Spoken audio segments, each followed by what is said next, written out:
Hey everybody, it's the Trout, and I hope you're having a great day, and welcome to the Trout Show.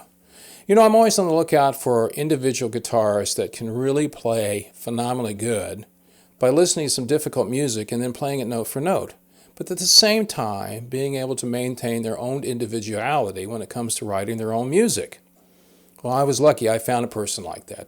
Her name is Nili Brosh. She's played with some great guitarists of our time, Steve Vai, Jennifer Batten. She's played music with Danny Elfman. And she's also performed with Cirque du Soleil in Vegas.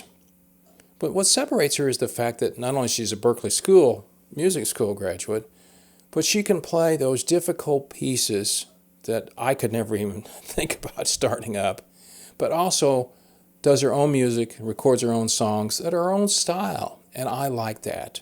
And I think you'll like listening to her story about how she got where she is, how she maintains her individuality, and how she, in a group where it's always mostly men, is another great woman that's performing in a difficult business to get in if you're a woman. So I'm glad she sat down and talked to me about her life, and I think you'll like it, and I think you'll enjoy listening to Nili Brosh. But before we get there, if you like this channel, would you give me a subscribe? Hit that subscribe button. Give me a thumbs up if you like this video. It is much appreciated. So sit back and listen to the guitar stylings of a phenomenally great guitarist, Nili Brosh. That's next on The Trout Show.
I want to ask you questions that may not, as a guitarist myself, I'm always intrigued by a couple of things. And one of them is, when did you realize, I know you started playing when you were young, when did you realize you had the capability of playing so good? I know you went to Berklee and all that stuff, but when did you realize that, oh, I can emulate this song, I can hear it and start playing it? When did that start happening to you as far as saying, oh, I can do this? I mean, I feel like there's layers of what I can do this means, right? But Well, I know you get no, better as you've gotten, obviously you've gotten better as right, you've gotten right. on. But I mean, I think probably around high school, later high school, I started feeling like I had the facility to play whatever I was hearing because the practice of finding whatever I was hearing on the guitar was something that was always very natural to me. That kind of came. That to me was the way I would have learned any song Right, anyway, you know. right. So that was my natural way of working on it. But I wasn't able to play everything I was hearing until later on when I kind of put some other things together and spent a lot of time doing that sort of practice. So Did maybe you, 16, 17. okay, and then you started realizing, did you realize at that point, because people that you knew were playing with you or whatever was going on, that, this is going to sound egotistical, but did you realize that you were so much better than them?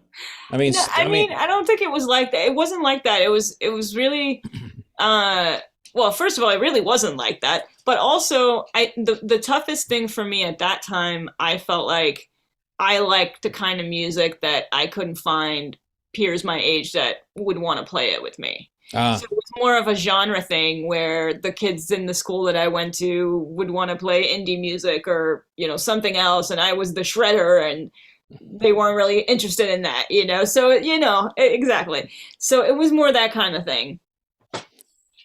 and then you said, okay, when as you got older and you went to school, you graduated from Mhm. high school, and then I played in a band back in Kansas City years ago. That he played I play lead and he played lead.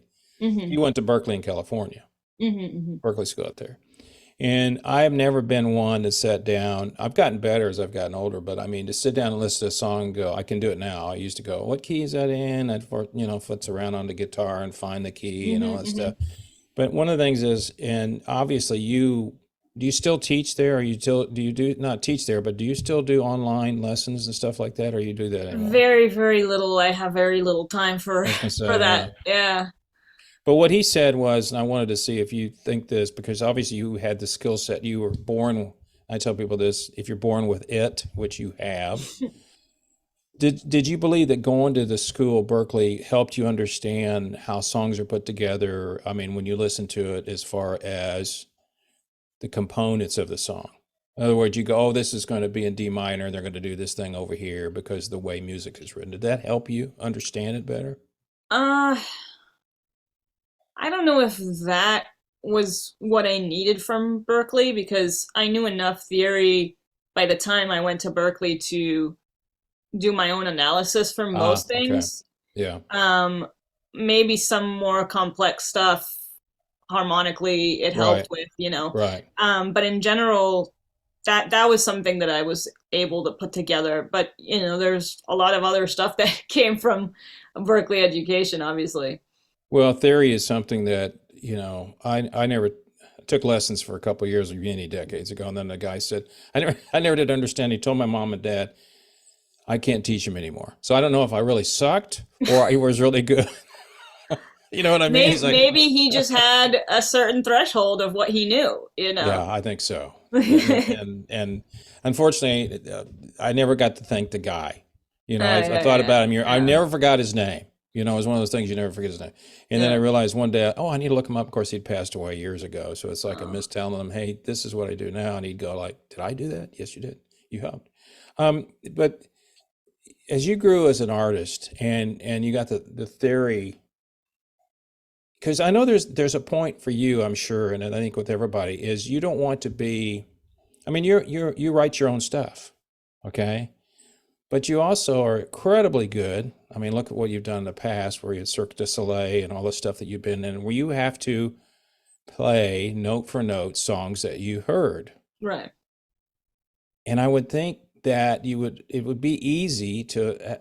I would, and I'm just being quite honest with you, Neely, to tell you the truth. You could probably make an extremely good living doing that. Just What, just playing other people, transcriptions? yeah, just playing music for other. I mean, you could come in and I mean, you know what I mean, because everybody goes, "Hey, can you play?" Somebody calls, "Hey, can you emulate this or can you do that?" And but then you've got your own style on top of that, which kind of drives it a different direction. I would assume also picking up the ability to pick up everybody else's styles, which we all do. It's probably helped you with your own style because you Of probably listen course. to somebody and go, "Oh, I never thought about that." Yeah. Of course. Yeah. And so when you perform now, I know that everybody had the same problem with COVID and all that stuff. I know when you come into Dallas like during that, are you bringing the band with you or provide the people to help play or what are you Um, doing? so what I'm doing, which is the same thing as what I did last year, Right. is there's a house band that will play a few of my Okay. tunes with me, and then I will play the rest of my set to backing tracks. Oh, wow. Okay. But it depends on the situation. I mean, there's a lot of times where I will play my music with my band, or I mean, I've done it so many different Oh, I'm configurations. sure. So yeah. Do you I know you are you working on something now? I mean, most musicians I talk to, they're constantly working on a new album. Yeah, I mean, obviously, it's like you're always working on your next album, right? And it just keeps getting interrupted by everything else. Yeah, I actually have two new singles coming out next month. One on May 9th and the other on May 10th, which is actually on purpose because they're meant to be listened to in sequence. So Okay. the first one comes out on the 9th, and then second one, uh, sorry, first one called Song for Hope second one, Lavender Mountains. Oh, wait a minute. I think I did see that. Didn't you? Yeah, Didn't you yeah. something? I I've didn't just know something. recently announced it. Yeah, it Yeah. said Bush here. I think it was on YouTube or something. It said if you want to hear it because it's Yeah, so there's okay. I going to did see that. be Yeah. the links are up for the premieres Right. on the 9th and the Right. 10th, and the latter's has a music video as well, so that's going to be on May 10th. So when people come Wow. up to you and don't know you and they say, "What kind of music do you play?" What do you tell them?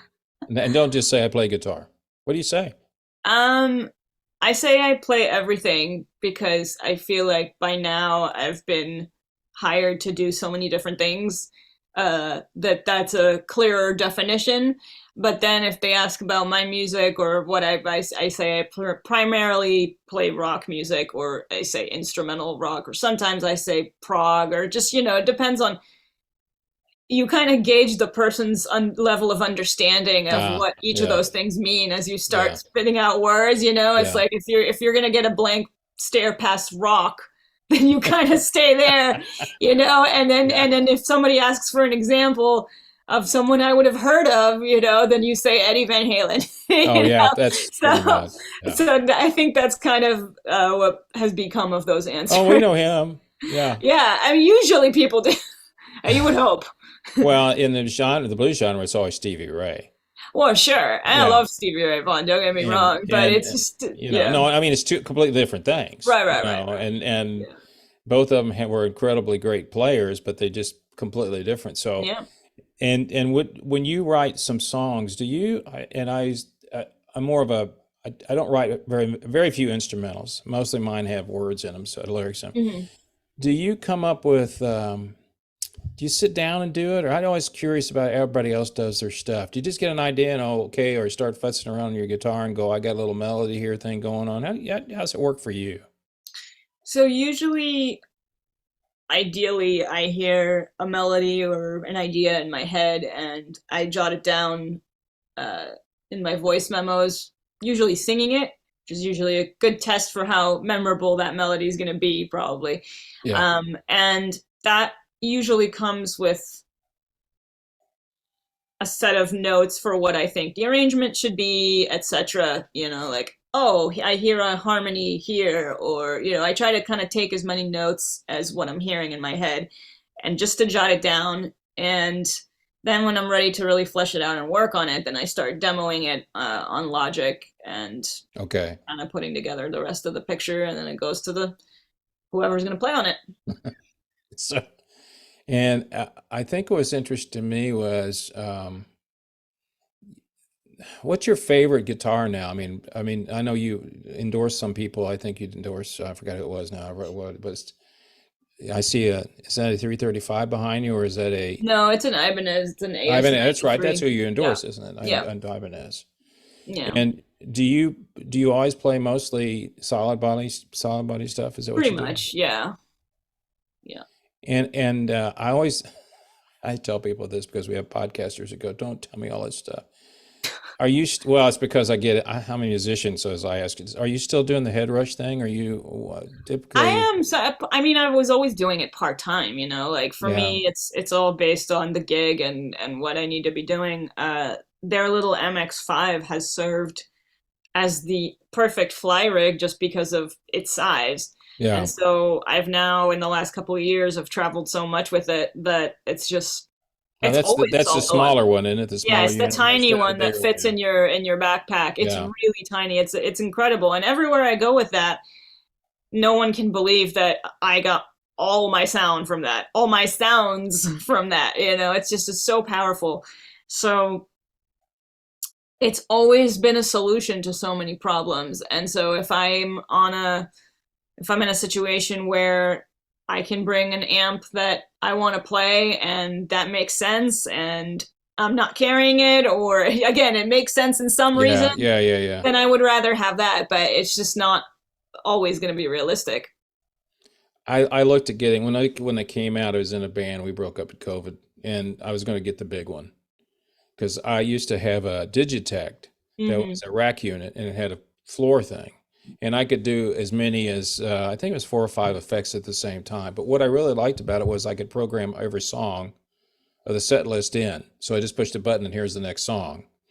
And then everybody went to these pedals on the floor where they have 40 of them on the floor. And Yeah. I'm going like, okay, I don't want all that stuff because I told me it was like, it's not a lot of effects, people. It's just, there's certain things that people use. I've always been a delay guy and I like a little Yeah. distortion, but and then if you get in the blues world, they don't use much anything. It's all Sure. pretty clean. So when you write a song, and this is because you're such a great songwriter and great guitarist, do you kind of think about this is the effect I want to use, or you just kind of start thinking, oh, I want to put the delay here, or how's that kind of work for you when you do something? So just kind of come to Um, you?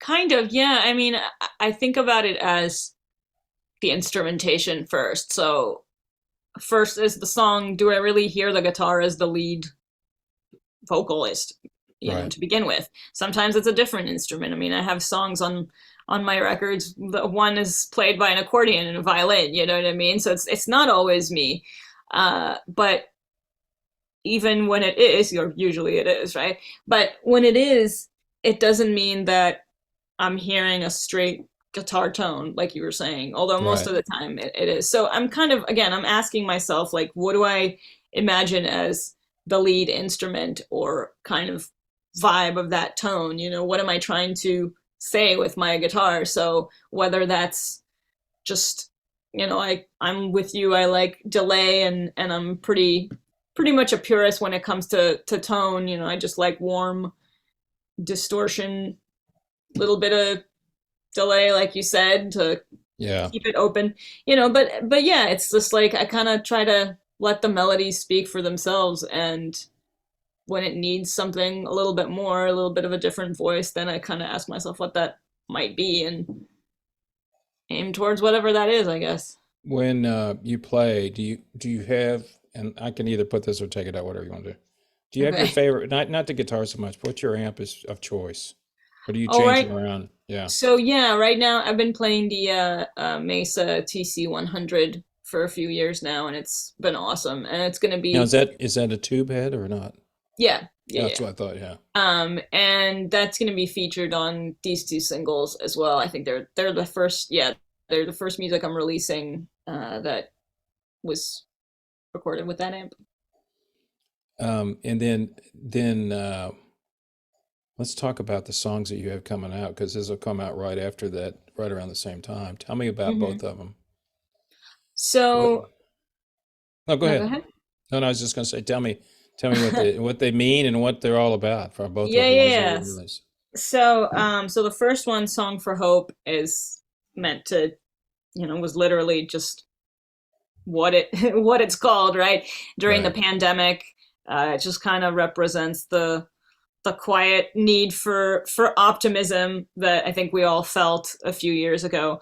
And then that's kind of meant to again, not really transition, right? But the next thing that's supposed to come along in the story is Lavender Mountains, which is kind of more of an uplifting, not to say ending, but it's just like the whole thing kind of, we went through the journey and we've ended up in a little bit more of a triumphant place.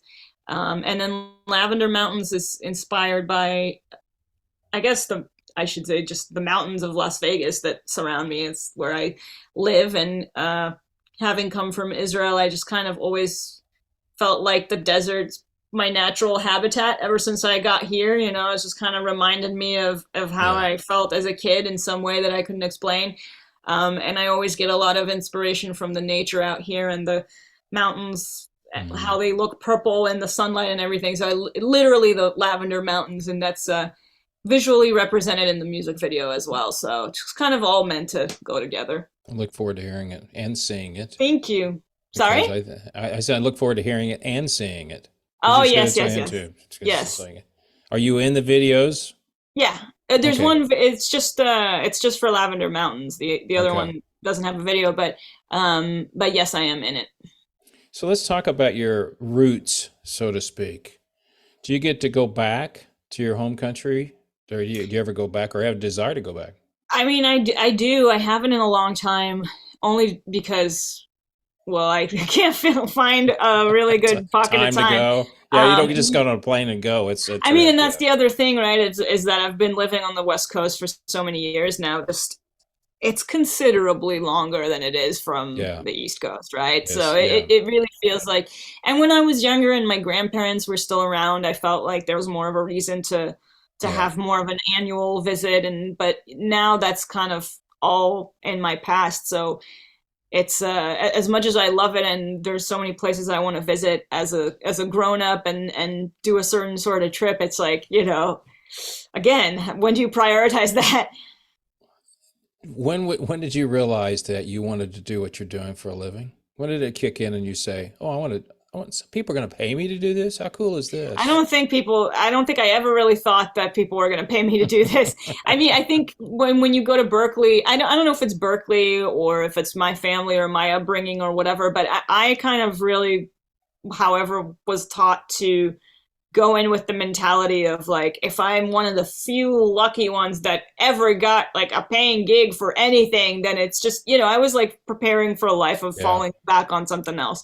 So, um, yeah, I don't know what would have happened if I'd had a different mindset, but I was definitely like, you know, surprised by the prospect of any of it. So, You know what I find that most of the people that I talk to that are very talented like you, there's always one part of this that I always have to explain to them, and that is, this is the cool part. You don't suck. You're really good at what you yeah, do. but that doesn't really even if you are, it doesn't But guarantee you I anything. I understand that, but I understand there's breaks too. Because look, I've interviewed people that I know will never make it, and some of them I hope they do because they're really good. But it's just sometimes the luck of the draw. But what does making it really mean either, too? You know what Well, I I mean? mean, Like, for everybody, it's different. right. And I for mean, today's world is different too. Like, I mean, it means different things. And was there ever one definition? I don't know. I mean, maybe in the I always past. felt that if pay with your professional, Mm, it pays for the stuff that you need, like food, clothing, and shelter. You know, yeah. if you're making enough money to do that, then you can, then you're doing okay. And then if you make more than that and you keep going like, oh, I can buy a car then you really get to the next level. And I think, but the other part I think people don't realize too is it's a lot of work. I Yeah. mean, it's a No lot of shit. work. It's so much work. It's I mean, so much work. you're not digging ditches, but you have a lot of work to do. Yeah. And a lot of work in a lot of different areas as well. So tell me what you do. I mean, you mentioned this before. What kind of things attract you, or what kind of people come to you and say, "Can you do this? Can you do that?" You've done a lot already. Yeah, I mean, I've done a lot of different gigs and I continue to get calls for different things, I guess, but I've done corporate gigs and I've done Uh, like random weddings because a bride asked for the Top Gun theme, or just, and I've obviously done the gigs that people know me for, and yeah, but and sessions that maybe people wouldn't have known about and things yeah. like that. So I feel like I've really kind of done all over the stuff from all over the gamut. But I think that's a good thing. I interviewed a 10-year-old that's already a great guitar player out of California, and I Mm. asked him. This has been a couple months ago. I said, "What is it you want to do?" A lot of people, young people, oh, I want to play in front of 10,000 people and have people screaming, can I autograph and all that stuff. Because I just want to play as many instruments as I can. That's an amazing vision for a And 10-year-old to have. That's great. and then he said to me, and I said to him, I said, well, the good news about you is when you do that, just like you, people call you and go, hey, can you do this? Because they know you can do it. Tell So, me what you want to do. I mean, what's your favorite thing to do? I mean, you do a lot of things now, but if you could wave a wand and say, this is what I want to do, what would you do? Just, I mean, you don't really tour a lot, do you? Or do you? I mean, I do. It just depends on which acts that I'm in are going on tour. Like, for example, I'm doing a tour with Dethklok this fall. That's your band, or you're involved with that band, right? I'm involved in. It's not my band, Okay. but for me, my ideal was always I wanted to split the side work with my own gigs, which is what I'm doing, So it's hard to say that I'm always going to get an even split because schedules don't work like that, even under the greatest of circumstances. Right. So now, again, I think that's how it turned into such a juggling act, as I'm just kind of trying to take it as it comes and not burn out, I guess. Well, you're fortunate that you're that well known already and you have that capability of doing that. I don't know that. I mean, already, I've been at this for a while, I and know, I know. it feels like it's been a long road, and it really is a marathon and not a sprint. You know what I mean? So Well, think I about people like Eric Clapton that are 40 years older than you. well, obviously, I can't. I And can only no, I'm just speak saying for however they're old I still doing am. it. I Yeah, mean, well, I'll be lucky to be doing that when I'm older. So yeah, yeah, just your fingers will slow down. That's all, and music I think is interesting because the more it changes, the more it stays the same. What do you got ahead of you this year? Do you already know what you got ahead of you, or you just kind of take it as it comes to you I like I said. So I mean, I have uh a with the lot of band? Yeah. yeah, Dethklok and a lot of Cirque shows coming up for the rest of this year as well. Oh, you're still doing that. That's Yeah, why. Okay, I yeah, didn't know whether you're still doing that. yeah. And I got a few solo shows as well. Obviously, Dallas being one of Yeah. them. Yeah. And some other stuff that will be announced as we go along, I guess. Cool. When people want to come see you, to say to come see me in Vegas at Cirque du Soleil. No, usually actually people, now that I'm part-time and I'm not there all the time, people now just ask like, "Hey, are you doing anything in Vegas this week? Are you doing anything this week?" And I'm just like, "I don't know. I just, I wait for the calls." Well, you're No, you're it's like an pretty. actor. You're like an actor. It's like No, show it's up. they call it an on-call, which is literally, I mean, it's great because you have a regular rotation where I do an average of 4 shows a month if I'm home. So if Okay. I'm not, it's cool. But then if they need me to sub in for the girl who's full time, Shirin, um, then they'll call me same day and ask me if I'm around, and then I can say no if I'm not available, or I come in and I help out last minute. So it just depends on what I'm doing. But it's nice to it's a nice thing to have every once in a while, obviously, but also just because um, it's nice to have one thing that I've done so many times I don't have to think about it. There's no prep, or there's no guitaristic mental or and Right. musical prep of any kind. It's Yeah. like very much on autopilot. It's physically way more taxing than all the other gigs, so it's a very different situation, but it's so consistent in every way, schedule wise too. So it's nice to have one little anchor in a storm. Tell me, I just kind of curious, how did you get that gig? Did you just try out for it like everybody else, or I mean, Yeah, it's kind I of a mean weird deal to go with what you do and then saying, "Hey, let's go do plays at Cirque du Soleil."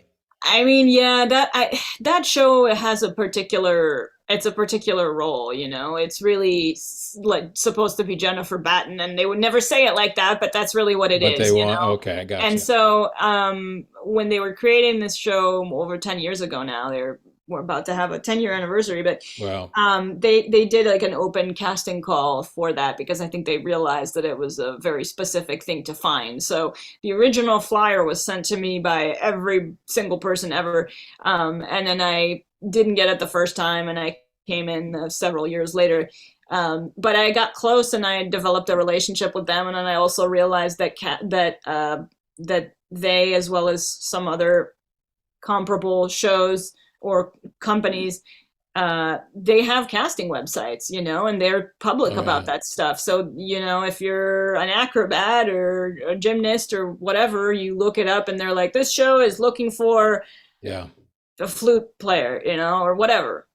So those things are out there. I didn't know that before this one, but it just, sometimes these things really are public and people don't think about it. But, it'll tell you the list of qualifications that you would need, and it's just like any job. So, yeah. Did they tell you when you were trying out that you had to wear an outfit, or you realized that I before think I you? knew that.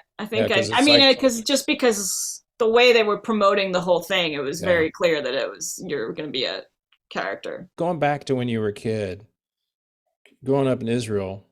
were you were, were you kind of different than everybody else, or did everybody else play music? And I don't mean different, weird. I mean, they were all listening to different music, but I mean, did they look like, and your parents go, you want to do what? I mean, what was that? And Well, not did your exactly. brother play too? Your brother Yeah, plays, right? yeah. Yeah. So that's how I got into it is my brother and my older brothers and just my family in general was listening to older music around the house than when I was growing up in the 90s, you know. So I Right. was exposed to a lot of different things. I definitely was the odd one out, but at that time, I mean, I always loved music and that was a part of it, but when I was a kid, it was more for being like a sports type of tomboy, and in Israel, like sports was not a girl's thing, you know. It wasn't like Mm. every girl played soccer, and far from it. So I was mostly made fun of for that, if anything. So anyway, thank you very much. I wish Thank you the you. best. I'll keep watching for. I can't wait to see your new videos. Okay, great. Thanks for Thank you your so time. much, Rick.